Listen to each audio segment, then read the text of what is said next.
Quan chức Mỹ chỉ ra điểm bất thường khi Nga rút quân ở Kherson. Truyền thông Nga cho hay Ukraine nã pháo dữ dội vào thị trấn gần thành phố Kherson. Nga tăng cường đưa tên lửa siêu thanh đến Belarus giữa căng thẳng. Ở diễn biến khác, hội nghị G20 bắt đầu tại Indonesia khi nhiều nước chia rẽ vì xung đột Nga-Ukraine. Mỹ và Cuba tổ chức vòng đàm phán mới về khủng hoảng di cư tại Havana. Nhiều bác sĩ, y tá Argentina biểu tình đòi tăng lương và cải thiện điều kiện làm việc. Tất cả sẽ có trong chương trình ngay sau đây.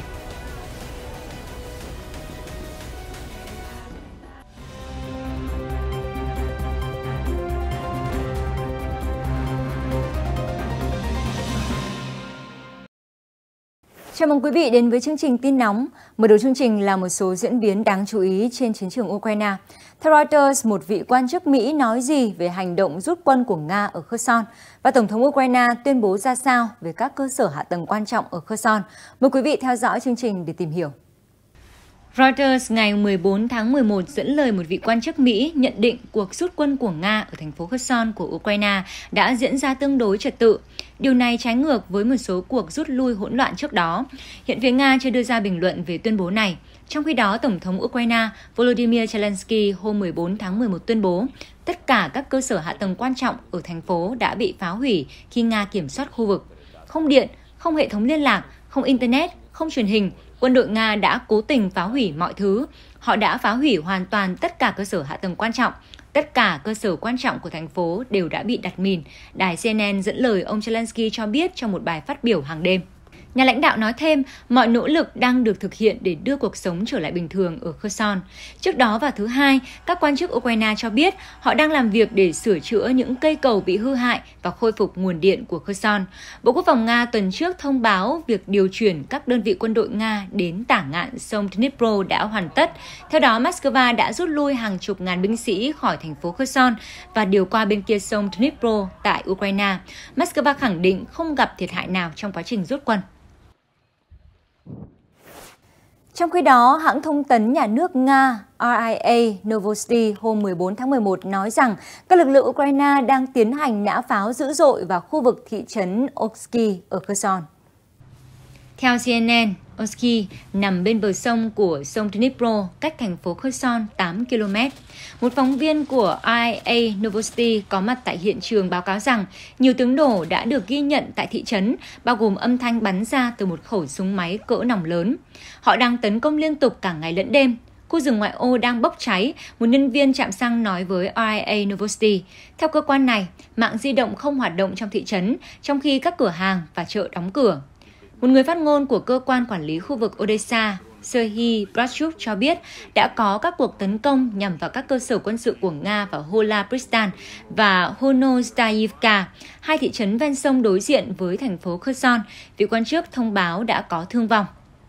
Trong bản cập nhật tối ngày 14 tháng 11, Bộ Tổng tham mưu Ukraine nói rằng xa hơn về phía thượng nguồn, quân Nga đã nã pháo vào một số khu định cư. Cũng có báo cáo về giao tranh ác liệt ở khu vực Donetsk. Bộ Tổng tham mưu Ukraine nói rằng quân đội Nga đang tấn công các hướng Bakhmut, Avdiivka và Novopavlivka. Hiện các thông tin trên chưa thể kiểm chứng. Bộ Quốc phòng Nga chưa đưa ra bình luận. Thưa quý vị, Nga được cho là đã gửi các máy bay MiG-31 được trang bị tên lửa siêu thanh Kinzhal tới Belarus trong 2 tháng qua. Mới đây, trang tin Eurasian Times đưa tin một máy bay chiến đấu MiG-31 được phát hiện trên bầu trời thủ đô Minsk của Belarus. Cụ thể, hôm 13 tháng 11, trang tin Eurasian Times trích dẫn báo cáo được đăng trên kênh Telegram. Dự án Hajun của Belarus cho thấy hình ảnh chiến đấu cơ MiG-31 mang tên lửa siêu thanh Kinzhal bay qua Belarus. Được biết, Nga có 3 loại tên lửa siêu thanh trong kho vũ khí của mình, gồm có Avangard, Kinzhal, Zircon. Trong đó, tên lửa Kinzhal là loại vũ khí tối ưu khi chiến đấu và răn đe các đối thủ phương Tây. Sự kết hợp của chiến đấu cơ MiG-31K và tên lửa siêu thanh Kinzhal là một trong những tổ hợp vũ khí nguy hiểm và hiệu quả nhất trong kho vũ khí của Nga. Ngay cả những mục tiêu được bảo vệ tốt nhất ở châu Âu và Vương quốc Anh cũng có thể gặp rủi ro nếu chúng được triển khai ở Belarus. Theo báo cáo gần đây của hãng thông tấn nhà nước TASS, trong khi các máy bay MiG-31 được trang bị tên lửa Kinzhal vẫn được triển khai ở Belarus, Bộ Quốc phòng Nga còn đặt hàng thêm một lô tên lửa siêu thanh Zircon, loại tên lửa được cho là có thể tránh được các hệ thống phòng không tinh vi nhất của Mỹ. Báo cáo này cũng cho biết hợp đồng bổ sung bao gồm vài chục tên lửa và dự kiến sẽ hoàn thành vào năm 2023. Theo Eurasian Times, đơn đặt hàng bổ sung tên lửa Zircon được đưa ra khi các quan chức tình báo Ukraine và phương Tây tuyên bố rằng Moscow đã cạn kiệt hầu hết các tên lửa hiện đại và tiên tiến của mình. Các quan chức tình báo khẳng định rằng sự thiếu hụt này là lý do tại sao họ quay sang Iran để được giúp đỡ về máy bay không người lái kamikaze và tên lửa đạn đạo. Cho đến nay, chính quyền Tehran vẫn lên tiếng phủ nhận việc Iran cung cấp vũ khí cho Nga trong thời gian xảy ra xung đột giữa Nga và Ukraine. Đại hội đồng Liên Hợp Quốc hôm 14 tháng 11 đã bỏ phiếu thông qua nghị quyết ủng hộ cơ chế yêu cầu Nga bồi thường thiệt hại cho Ukraine. Quyết định đã vấp phải phản đối mạnh mẽ từ Nga. Phó Chủ tịch Hội đồng An ninh Nga, ông Dmitry Medvedev chỉ trích Liên Hợp Quốc đang tạo cơ sở để tịch thu tài sản Nga. Theo Reuters, nghị quyết được ủng hộ bởi 94 trong số 193 thành viên của hội đồng. Nghị quyết nhấn mạnh Nga phải chịu hậu quả pháp lý của tất cả các hành vi sai trái sau khi phát động chiến dịch quân sự ở Ukraine, bao gồm bồi thường thiệt hại. Nghị quyết khuyến nghị tất cả các nước thành viên hợp tác với Ukraine tạo một sổ đăng ký quốc tế để ghi lại bằng chứng và yêu sách chống Nga. Nga, Trung Quốc, Cuba, Triều Tiên và Iran nằm trong số các quốc gia bỏ phiếu chống. Trong số các nước bỏ phiếu trắng có Ấn Độ, Israel và Brazil. Riêng phía Nga, Phó Chủ tịch Hội đồng An ninh Nga Medvedev chỉ trích nghị quyết nhằm hợp pháp hóa các kế hoạch của phương Tây để sử dụng tài sản của Nga, theo hãng tin TASS. Họ nên áp dụng khuyến nghị tương tự về việc bồi thường toàn bộ thiệt hại mà Mỹ đã gây ra cho nhiều nước khác. Ông Medvedev viết trên Telegram hôm 14 tháng 11. Ông cho rằng nếu không yêu cầu Mỹ và NATO bồi thường, đó sẽ là cơn hấp hối của Liên Hợp Quốc với tư cách là tổ chức hòa giải quốc tế quan trọng. Cái kết như thế sẽ rất đau đớn cho toàn bộ cộng đồng quốc tế. Chúng ta sẽ tiếp tục tồn tại mà không có tổ chức liên hiệp các quốc gia như vậy, ông Medvedev nói thêm. Liên Hợp Quốc chưa đưa ra bình luận về tuyên bố trên. Trước cuộc bỏ phiếu trên, Đại sứ Nga tại Liên Hợp Quốc, ông Vasily Nebenzia, cũng tuyên bố rằng cuộc bỏ phiếu là không có giá trị pháp lý. Phương Tây đang cố lôi kéo và làm trầm trọng thêm cuộc xung đột, Reuters dẫn lời ông Nebenzia cho hay. Nga phủ nhận nhắm vào các mục tiêu dân thường trong chiến dịch quân sự. Tuy nhiên, Moscow những tháng gần đây đã tăng cường tấn công các cơ sở hạ tầng năng lượng của Ukraine.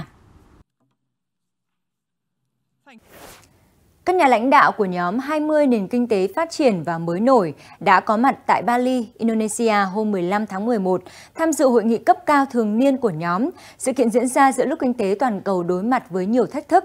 Theo đài NHK, thậm chí trước khi diễn ra hội nghị, các nước đã trở nên chia rẽ vì xung đột Nga-Ukraine. Trước đó, nhiều nhà lãnh đạo đã gây sức ép buộc nước chủ nhà rút lại lời mời Tổng thống Nga Vladimir Putin. Indonesia đã phản đối nỗ lực này. Dẫu vậy, ông Putin quyết định không tham dự sự kiện. Thay vào đó, Ngoại trưởng Nga Sergei Lavrov đã đến Indonesia. Tiếp đến, nhiều nhà lãnh đạo phương Tây nói rằng xung đột ở Ukraine đã đẩy giá cả thế giới lên cao. Ngược lại, Moscow đổ lỗi tình hình căng thẳng này bắt nguồn từ các lệnh trừng phạt của phương Tây áp đặt lên Nga. Theo Thủ tướng Singapore Lý Hiển Long, các chủ đề sẽ được thảo luận tại hội nghị G20, bao gồm biến đổi khí hậu, kinh tế toàn cầu, an ninh và xung đột Nga-Ukraine. Tuy nhiên, ông không nghĩ hội nghị sẽ đạt được đột phá trong bất cứ vấn đề then chốt nào. Ông hy vọng các nước sẽ đi đến đồng thuận về đường hướng chung. Được biết, sự kiện diễn ra đến ngày 16 tháng 11, quy tụ nhiều nhà lãnh đạo các nước dự trực tiếp sau khi dịch COVID-19 bùng phát. Hội nghị có chủ đề Hồi phục cùng nhau, hồi phục mạnh hơn. Cũng liên quan đến hội nghị thượng đỉnh của tổ chức G20 với tâm điểm là cuộc gặp mặt trực tiếp giữa Tổng thống Mỹ Joe Biden và Chủ tịch Trung Quốc Tập Cận Bình. Mới đây, khi trả lời phỏng vấn bên lề hội nghị thượng đỉnh của tổ chức G20, Tổng thống Mỹ Joe Biden cho biết những trao đổi với Chủ tịch Tập Cận Bình về vấn đề của Triều Tiên. Trang tin Korea Herald cho hay trong bài phát biểu ngày 14 tháng 11, Tổng thống Joe Biden cho biết Mỹ sẽ phải thực hiện một số hành động mang tính phòng thủ hơn nếu Triều Tiên tiến hành một vụ thử hạt nhân. Đồng thời, ông Biden cũng kêu gọi Chủ tịch Trung Quốc Tập Cận Bình cố gắng ngăn chặn Triều Tiên thực hiện các bước leo thang tiếp theo, lưu ý rằng các hành động phòng thủ tiếp theo của Mỹ có thể sẽ đối đầu với Trung Quốc. Theo Korea Herald, khi được hỏi liệu Trung Quốc có đủ ảnh hưởng để ngăn Triều Tiên tiến hành một vụ thử hạt nhân khác hay không, ông Biden nhấn mạnh, tôi đã nói rõ với Chủ tịch Tập Cận Bình rằng tôi nghĩ họ có trách nhiệm khiến Triều Tiên tránh tiến hành các vụ thử hạt nhân tầm xa. Ông Biden cho biết phòng thủ nhiều hơn nghĩa là Mỹ sẽ tăng cường hiện diện quân sự ở Ấn Độ, Thái Bình Dương với mục đích bảo vệ Mỹ và các quốc gia đồng minh. Hành động này có thể làm gia tăng khả năng đối đầu với Trung Quốc. Tuy nhiên, phản ứng này không phải vì Trung Quốc mà vì những động thái từ phía Triều Tiên.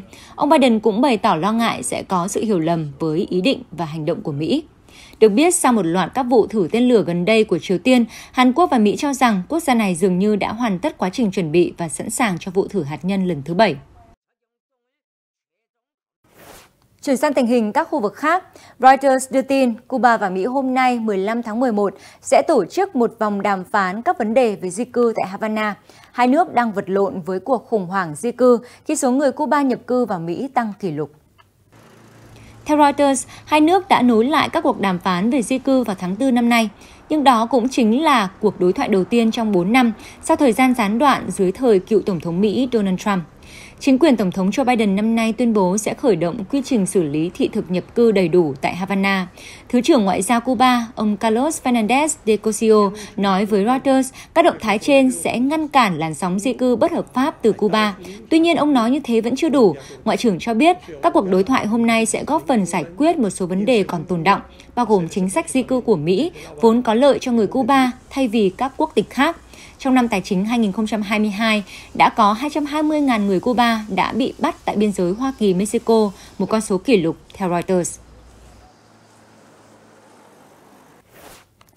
Liên minh châu Âu EU nên trừng phạt bất kỳ người Iran nào được phát hiện cung cấp máy bay không người lái UAV hoặc tên lửa cho Nga để sử dụng cho xung đột ở Ukraine.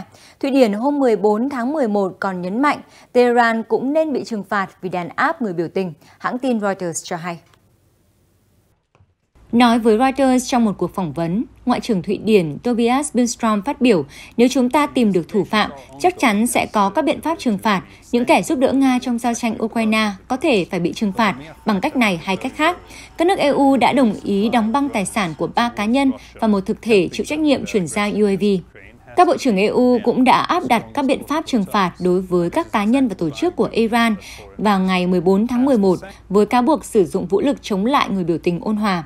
Iran đã chìm trong làn sóng biểu tình kể từ sau cái chết của một cô gái người Iran, Mahsa Amini, 22 tuổi, tử vong sau khi bị cảnh sát đạo đức bắt giam.